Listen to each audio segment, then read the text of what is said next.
सभी को नमस्कार। आज हम चंद्रधर शर्मा गुलेरी जी द्वारा लिखित उसने कहा था कहानी के बारे में जानकारी हासिल करेंगे। तो इस कहानी के अंतर्गत सर्वप्रथम हम लेखक परिचय, कहानी की पृष्ठभूमि, कहानी के पात्र, कहानी का सारांश और अंत में इस कहानी की विशेषता को जानेंगे। सर्वप्रथम गुलेरी जी का संक्षिप्त परिचय इस प्रकार है। इनका जन्म जयपुर के एक समृद्ध परिवार में सन 1883 में हुआ था। इनके पिता पंडित शिवराम शास्त्री, जो जयपुर के संस्कृत कॉलेज के प्राचार्य थे। इनकी शिक्षा, गुलेरी जी बड़े प्रतिभावान छात्र थे। उम्र की 16 वर्ष की अवस्था में ही उन्होंने प्रयाग विश्वविद्यालय से एंट्रेंस की परीक्षा पास की थी और उसमें वे सर्वप्रथम स्थान प्राप्त कर चुके थे। इतना ही नहीं बल्कि बीए में भी वे सर्वप्रथम स्थान प्राप्त कर अपनी प्रतिभा का परिचय दिया था। उसके पश्चात अध्यापन कार्य, ये अजमेर के मेयो कॉलेज में संस्कृत के प्रधानाध्यापक के तौर पर नियुक्त हो चुके थे। सन 1920 में जयपुर से वाराणसी आ गए और कॉलेज ऑफ ओरिएंटल लर्निंग और थियोलॉजी के प्राचार्य के तौर पर भी इन्होंने काम किया है। अंत में काशी विश्वविद्यालय के एक कॉलेज में प्राचार्य बन गए, किंतु इस पद पर वे अधिक समय न रह सके और सन 1922 में केवल 39 वर्ष की आयु में ही उनका अवसान हुआ। इस कहानी की जो पृष्ठभूमि है वह इस प्रकार है। उसने कहा था, यह कहानी एक आदर्श प्रेम और देशभक्ति की कहानी है। उसने कहा था, यह कहानी आचार्य महावीर प्रसाद द्विवेदी द्वारा संपादित सरस्वती पत्रिका में सन 1915 में प्रकाशित हुई थी। गुलेरी जी इस कहानी की पृष्ठभूमि प्रथम विश्व युद्ध यानी 1914 से 1918 के बीच जो चला, उस संदर्भ में लिखी गई एक कहानी है। इस युद्ध में एक और जर्मनी, ऑस्ट्रिया, हंगेरिया, बुल्गारिया और तुर्की थे, तो दूसरी ओर ब्रिटेन, फ्रांस, रूस, जापान और इटली थे। भारत प्रत्यक्षतः इस युद्ध में कहीं नहीं था, फिर भी भारतीय सिपाही इस युद्ध में लड़े और अपनी जान दे दी।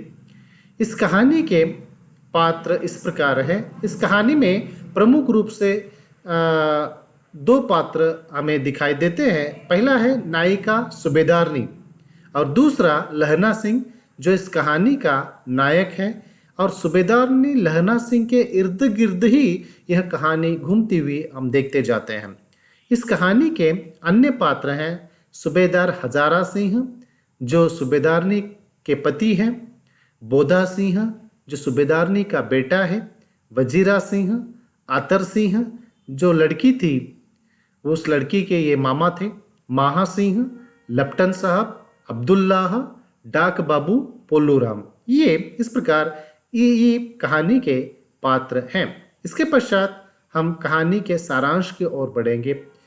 तो इस कहानी का जो पहला पड़ाव है वह है अमृतसर की एक दुकान पर एक लड़का और लड़की आपस में मिलते हैं और उनके बीच में पहले तो आंखों के चलते एक दूसरे को देखते हैं और देखते ही वे एक दूसरे के प्रति आकर्षित होते हैं और उनमें जैसे ही मुलाकातें बढ़ती जाती हैं वैसे ही वार्तालाप भी उनमें बढ़ते जाता है। तो उसका एक चित्रण हम इस प्रथम पड़ाव में देखते जाते हैं।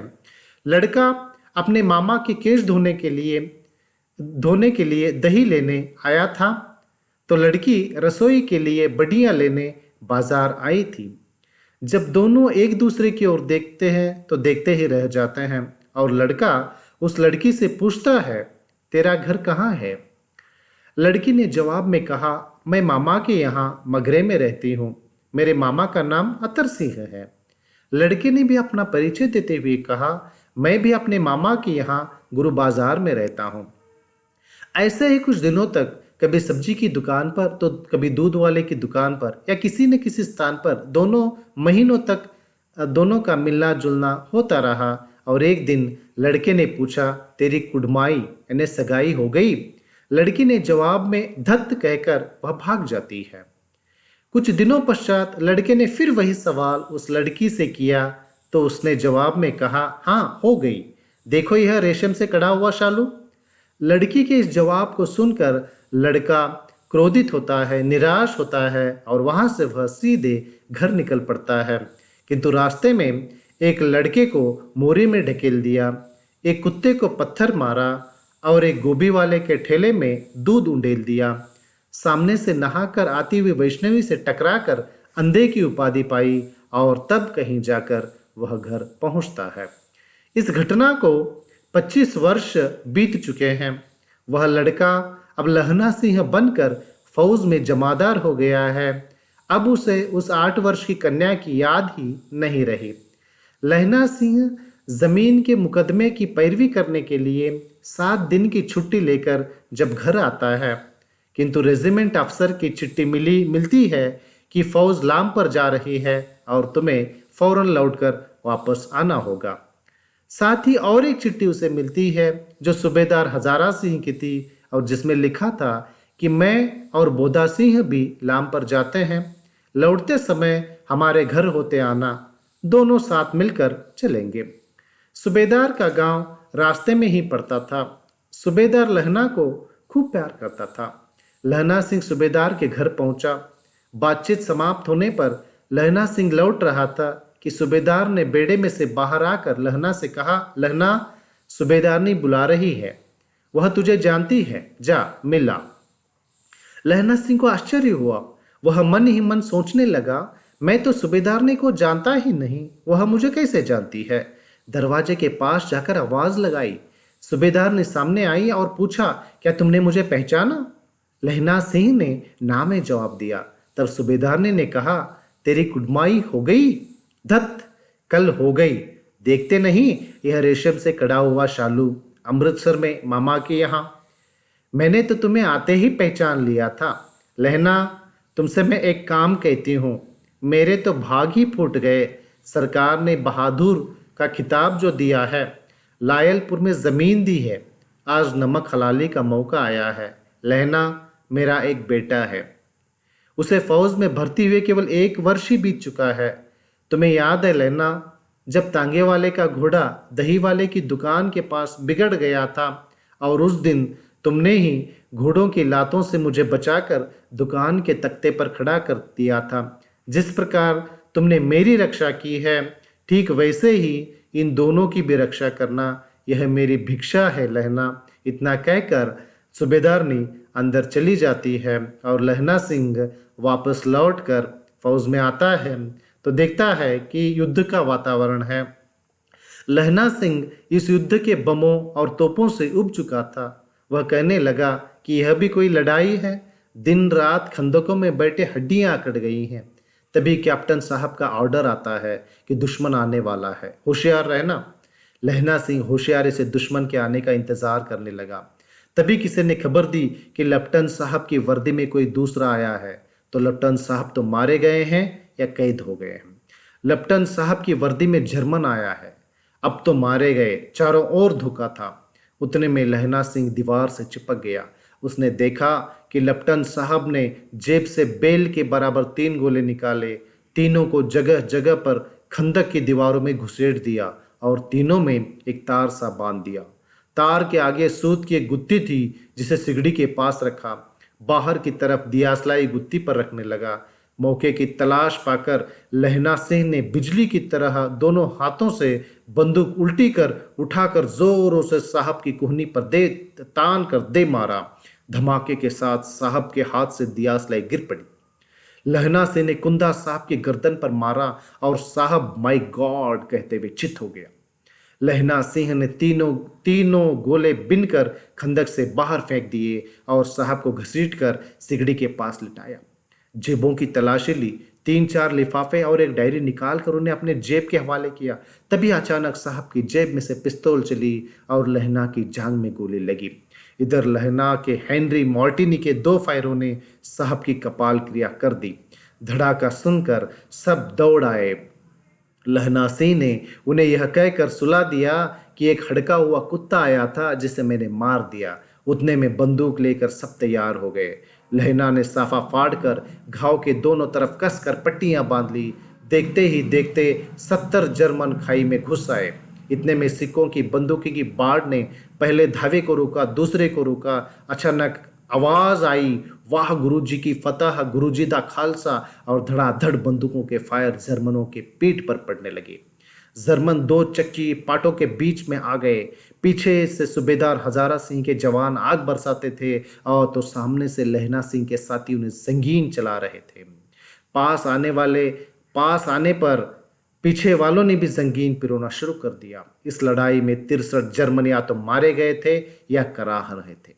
सिखों में से 15 अपने प्राण खो दिए थे। सूबेदार के कंधे में से गोली आर पार निकल गई थी। लहना सिंह के फसली में भी एक गोली लगी थी। फौज की गाड़ियां आकर मुर्दों को, घायलों को उठाकर अस्पताल ले जा रही थी। युद्ध तकरीबन समाप्त हो गया था। सब उस युद्ध के मैदान से लौट रहे थे।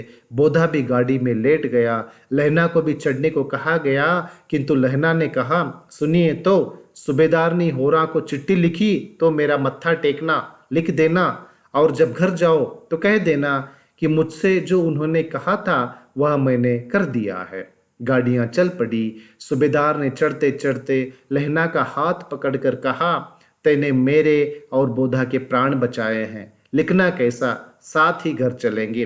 अपनी सूबेदारनी से तुम ही कह देना उसने क्या कहा था। गाड़ियां चली गई। इधर लहना जमीन पर लेट गया और बीच बीच में दर्द के मारे कराहते हुए बचपन की यादों को याद करते हुए कह रहा है, वजीरा सिंह पानी पिला दे, उसने कहा था। इस प्रकार लहना को बचपन की यादें आ रही थी। वजीरा सिंह लहना का सिर अपनी गोदी पर रखे जब जब लहना पानी मांगता था उसे पिला देता था, और अंत में लहना के प्राण पखेरु देह रूपी पंजर से उड़ गए। इस घटना के कुछ दिन पश्चात समाचार पत्रों में छपा, फ्रांस और बेल्जियम 68वीं सूची मैदान में घावों से मरा नंबर 77 सिख राइफल जमादार लहना सिंह। और इस प्रकार यह कहानी यहीं पे समाप्त होती है।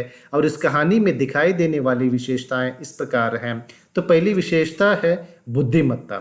तो इस बुद्धिमत्ता को इस कहानी में हम देख पाते हैं कि जैसे लहना सिंह और उसके जो साथी हैं बहुत चतुराई से अपनी बुद्धिमत्ता के चलते जर्मन लेफ्टिनेंट साहब को धूल की मिट्टी में मिला दिया था। और इस कहानी की जो दूसरी विशेषता है वह है त्याग। त्याग का प्रतीक लहना सिंह को हम देखते हैं कि वह अपने प्रेम के लिए या देश प्रेम के लिए, देशभक्ति के प्रति उसके त्याग को आज के पीढ़ी के नौजवानों को बहुत कुछ सीखने लायक है, कहा जाए तो ज्यादती नहीं होगी। देश प्रेम इस कहानी के हर एक सैनिकों में फूट फूट कर भरा हुआ है, यह हम देखते जाते हैं।